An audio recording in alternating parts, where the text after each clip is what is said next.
ശ്രീരാഘവം ദശരഥാത്മജമപ്രമേയം സീതാപതിം രഘൂലന്വേരത്നദീപം അജാനുബാഹുമരവിന്ദദളായതാക്ഷം രാമം ശാചരവിനാശകരം നമാമി. എത്ര രഘുനാഥകീർത്തനം തത്ര തത്ര ഗതമസ്തകഞ്ജലിം ബാഷ്പവാരി പരിപൂർണ്ണലോചനം മാരുതിം നമ്മതരാക്ഷസന്തകം. എല്ലാവർക്കും നമസ്കാരം. വാത്മീകി രാമായണം യുദ്ധകാണ്ഡത്തിലെ 58-ാം സർഗം. പ്രഹസ്തൻ എന്ന രാവണൻ്റെ ഏറ്റവും ശക്തനായ മന്ത്രിയാണ് പ്രഹസ്തൻ. ആ പ്രഹസ്തൻ്റെ വീരപരാക്രമങ്ങളെ കുറിച്ചൊക്കെ നമ്മൾ കഴിഞ്ഞ സർഗത്തിൽ കേട്ടതാണ്. അദ്ദേഹത്തിനെ കൊല്ലുന്ന കഥയാണ് ഇവിടെ പറയുന്നത്. ആ പ്രഹസ്തൻ യുദ്ധത്തിനൊരുങ്ങി വരുന്നത് കണ്ട് ആ രാമൻ ചിരിച്ചുകൊണ്ട് വിഭീഷണനോട് പറഞ്ഞു എന്ന് പറയാണ്. ഈ വലിയ പടയോടുകൂടി വേഗം വരുന്ന ഈ പെരുങ്കായൻ ആരാണ്? അവൻ്റെ കരുത്തും പൗരുഷവും എമ്മട്ടുള്ളതാണ്. അല്ലേ മഹാബാഹുവായ വിഭീഷണ, അങ്ങ് ഈ അവനെപ്പറ്റി പറഞ്ഞാലും എന്ന് പറഞ്ഞു. ഇങ്ങനെ രാമൻ്റെ വാക്യം കേട്ടപ്പോൾ വിഭീഷണൻ മറുപടിയായി പറഞ്ഞു, ഇത് സേനാപതി പ്രഹസ്തൻ എന്ന രാക്ഷസനാണ്. ലങ്കയിൽ രാക്ഷസ രാജാവിൻ്റെ 1/3 പടയോടുകൂടിയവനാണിവൻ. വീര്യവാനും ശസ്ത്രജ്ഞനും ശൂരനും പുകൾപ്പെട്ട പരാക്രമിയുമാണ്. അരക്കന്മാരാൽ ചൂഴപ്പെട്ടവനും ഭീമരാക്രമനും ഘോരനും പട്ടുകൂറ്റനും അലറുന്നവനുമായ പ്രഹസ്തൻ വരുന്നത് കണ്ടില്ലേ? അവന് നേർക്കലറുന്ന യാത്രാകോലാഹലത്തോടുകൂടിയ കരുത്തരായ മർക്കടന്മാരുടെ പെരുമ്പടയെ അദ്ദേഹം കണ്ടു. വാള്, വേല്, ഋഷ്ടി, ശൂലം, അമ്പ്, ഉലക്ക, ഗദ, പരിഘം, കുന്തം, കോടാലി, വില്ലുകൾ എന്നിവയൊക്കെ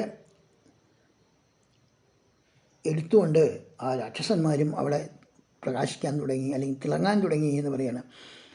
ഈ കുരങ്ങന്മാരെല്ലാവരും പൂത്ത മരങ്ങളും മലകളും കല്ലുകളുമൊക്കെ എടുത്ത് അവരെ ആക്രമിച്ചു. കല്ലുമഴയും ഒപ്പം ശരമാരിയുമായിട്ട് ആ യുദ്ധം അങ്ങനെ അവിടെ നടന്നു. പലരും മരിച്ചു വീണു, ചിലർ അടികൊണ്ട് വീണു, ചിലരുടെ നെഞ്ച് തകർന്നു, ചിലർ വില്ലിൻ്റെ കെട്ടിലൊക്കെ കുടുങ്ങിപ്പോയി, ചിലരുടെ ശരീരാവയവങ്ങൾ വാളുകൊണ്ട് വെട്ടിമുറിക്കപ്പെട്ടു. അതിനൊക്കെ ആ രാക്ഷസന്മാരെ വാനരന്മാരെ ദുഃഖിപ്പിച്ചപ്പോൾ അല്ലെങ്കിൽ പീഡിപ്പിച്ചപ്പോൾ അവരും തിരിച്ച് അവരുമായി മരങ്ങൾ കൊണ്ടും കല്ലുകൊണ്ടും ഒക്കെ ഏറ്റുമുട്ടി അവരെ നിലത്തിട്ട് ഞെരിച്ചരക്കിയ വജ്രത്തിനൊത്ത കൈത്തളം കൊണ്ട് അവരുടെ പല്ലും കണ്ണുമൊക്കെ തകർക്കുക എന്നൊക്കെ, ചോര ശബ്ദിപ്പിക്കുക, അങ്ങനെയൊക്കെ അവരും തിരിച്ചടിക്കാൻ തുടങ്ങി എന്ന് പറയണം. ഇങ്ങനെ ഇവർ രണ്ടു കൂട്ടരും യുദ്ധം ചെയ്തുകൊണ്ട് എടുക്കുമ്പോൾ നരാന്തകൻ, കുംഭകനു, മഹാനാഥൻ, സൗന്നതൻ എന്നീ പ്രഹസ്തൻ്റെ 4 സജീവന്മാരെല്ലാവരും കൂടി വാനരന്മാരെ കൊല്ലാൻ ആരംഭിച്ചു. അവർ പാഞ്ഞേറ്റ് വേഗം വാനരന്മാരെ കൊന്നുകൊണ്ടിരിക്കെ ദിവിതൻ എന്ന് പറയുന്ന ആ വാനരൻ ഒരു മലമുടിയെടുത്ത് നരാന്തകനെ അടിച്ചു കൊന്നു. ദുർമുഖൻ എന്ന വേറൊരു വാനരൻ എഴുന്നേറ്റ് വലിയൊരു മരം പറിച്ച് സമുന്നതനെ വധിച്ചു. ജാമ്പവാനാണ് കല്ലെറിഞ്ഞുകൊണ്ട് മഹാനാഥനെ കൊന്നത് എന്ന് പറയുന്നു. പിന്നെ കുംഭകനുവിനെ താരൻ എന്ന് പറയുന്ന കവിയുമായി ഏറ്റുമുട്ടിയിട്ട് കുംഭകനുവും മരിച്ചു. അത് പുരാന് ധനുർധനായി തേരിലിരിക്കുന്ന പ്രഹസ്തൻ ആ കപിസേനയ്ക്ക് വീണ്ടും ഭയങ്കരമായിട്ട് പരിക്കേൽപ്പിച്ചുകൊണ്ടിരുന്നു.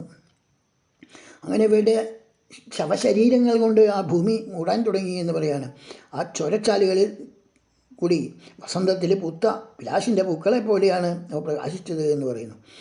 മരണമടഞ്ഞ വീരന്മാരാകുന്ന തീരങ്ങളും തകർന്ന ആയുധങ്ങളാകുന്ന മരങ്ങളും രക്തപ്രവാഹമാകുന്ന പെരുംവെള്ളവും ഈ ശരീരാവയവങ്ങളാകുന്ന ചേറും ഒക്കെ കുടൽമാലകളും ആകുന്ന പായലും ഒക്കെ കൂടി ചേർന്ന ഒരു വലിയ സമുദ്രം പോലെ ആ യുദ്ധഭൂമി തിളങ്ങി എന്ന് പറയാണ്. പ്രഹസ്തൻ തൻ്റെ തേരിലിരുന്നു കൊണ്ട് ശരങ്ങളെ കൊണ്ട് വാനരന്മാരെ വധിക്കുന്നത് നീലൻ കണ്ടു. ആ ആകാശത്ത് വീശുന്ന കാറ്റ് എപ്രകാരമാണോ കർമ്മേഘത്തെ ഇല്ലാതാക്കുന്നത്, അതുപോലെ വളരെ വേഗത്തിൽ വന്ന് തൻ്റെ അണികളെ പടനായകനായ പ്രഹസ്തൻ പറപ്പിച്ച് കളയുന്നത് കണ്ടിട്ട് ആദിത്യവർണ്ണമായ ആ രഥത്തിൻ്റെ നേരെ തന്നെ നീലൻ പാഞ്ഞെത്തി. വില്ലാളി വീരനും പടനായകനുമായ പ്രഹസ്തൻ വില്ല് അഞ്ഞുവലിച്ച് അമ്പുകൾ നീലൻ്റെ നേർക്ക് അയച്ചു. ആ ബാണങ്ങൾ നേരെ ചെന്ന് നീലനെ തുളച്ച് വളരെ വേഗത്തോടെ കോപം കൊണ്ടപ്പോൾ അമ്പുകൾ പോലെ മണ്ണിലേക്ക് പോയി എന്ന് പറയാണ്. തീക്കൊപ്പം തിളങ്ങുന്ന കുർത്തശരങ്ങളേറ്റ നീലൻ എന്ന വാനരൻ പ്രഹസ്തനെ ഒരു മരം വലിച്ച് പറിച്ചടച്ചു.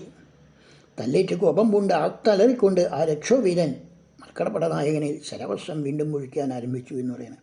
ദുരാത്മാവായ ആ രാക്ഷസൻ്റെ ശരത്തെ തടുക്കാനാവാതെ അവൻ കണ്ണുമടച്ച് ഏറ്റുവാങ്ങി.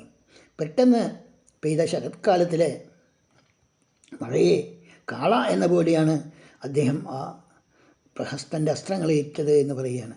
മഹാബലനായ നീലൻ ശേഷം ഒരു വലിയ മരം പറിച്ചെടുത്ത് പ്രഹസ്തൻ്റെ കുതിരകളെ അടിച്ചു കൊന്നു. പിന്നീട് ആ ദുഷ്ടൻ്റെ വില്ല് തട്ടിയെടുത്ത് ഒടിച്ചെറിഞ്ഞു. വീണ്ടും അലറാൻ ആരംഭിച്ചു. അവൻ വില്ല് തട്ടിയെടുത്തപ്പോൾ പടനായകനായ പ്രഹസ്തൻ ഒരു ഉലക്കയും എടുത്ത തേരിൽ നിന്ന് ചാടി എന്ന് പറയണം. വേഗവന്മാരും ബദ്ധശത്രുക്കളുമായി അവർ രണ്ടുപേരും അവിടെ മതയാനികളെപ്പോലെ യുദ്ധം ചെയ്യാൻ ആരംഭിച്ചു. സിംഹത്തിൻ്റെ പോലെയും പുലിയുടെ പോലെയും ഒക്കെയുള്ള അവരുടെ ആ യുദ്ധം വളരെ കേമമായിട്ട് അങ്ങനെ മുന്നേറി എന്ന് പറയാണ്. നീലൻ്റെ നെറ്റിയിൽ ആ ഉലക്ക കൊണ്ടടിച്ച് അങ്ങനെ നെറ്റി പൊട്ടി ചോര വരാൻ തുടങ്ങി അദ്ദേഹത്തിൻ്റെ. അപ്പോൾ അദ്ദേഹം ഒരു വലിയ മരം എടുത്ത് പ്രഹസ്തൻ്റെ നെഞ്ചത്തേക്ക് എറിഞ്ഞു. അത് വകവയ്ക്കാതെ അവൻ വീണ്ടും ആ ഉലക്കയുമായി നീലൻ്റെ നേരെ ചാടി. കോപം പൂണ്ട് ഊക്കോടെ ചാടി എടുക്കുന്ന അവനെ കണ്ട് ആ നീലൻ ഒരു വലിയ കല്ല് കയ്യിലെടുത്തു. മുസലം കൊണ്ട് പോരാടുന്ന ആ പ്രഹസ്തൻ്റെ നെറുകയിൽ നീലൻ ആ കല്ല് വേഗമെറിഞ്ഞു. ഇങ്ങനെ നീലൻ്റെ കല്ലേറുകൊണ്ട് ആ പ്രഹസ്തൻ്റെ തല പല തുണ്ടായി പൊട്ടിമറിച്ചു എന്ന് പറയുകയാണ്. അവൻ്റെ തകർന്ന തലയിൽ നിന്നും ധാരാളം ചൊരയൊഴുകി. ശരീരത്തിൽ നിന്നും മലയിൽ നിന്ന് ചോല എന്ന പോലെ ചൊരയൊഴുകി. നീലനാൽ പ്രഹസ്തൻ കൊല്ലപ്പെട്ടപ്പോൾ ആ രാക്ഷസന്മാരുടെ വലിയ പട ലങ്കയിലേക്ക് ഓടിപ്പോയി എന്ന് പറയാണ്. പടനായകൻ കൊല്ലപ്പെട്ടപ്പോൾ അണപൊട്ടിയ ജലം പോലെ പടയണികൾക്ക് നിൽക്കക്കള്ളിയില്ലാതെയായി.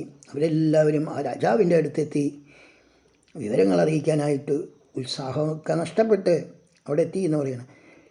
നീലനാകട്ടെ ആ രാമനെയും ലക്ഷ്മണനെയും ചെന്ന് കണ്ട് താൻ ചെയ്ത സത്യത്തിനെ പറ്റി അവരോട് പറയുകയും ചെയ്തു എന്ന് പറഞ്ഞുകൊണ്ടാണ് ഈ സർഗം ഇവിടെ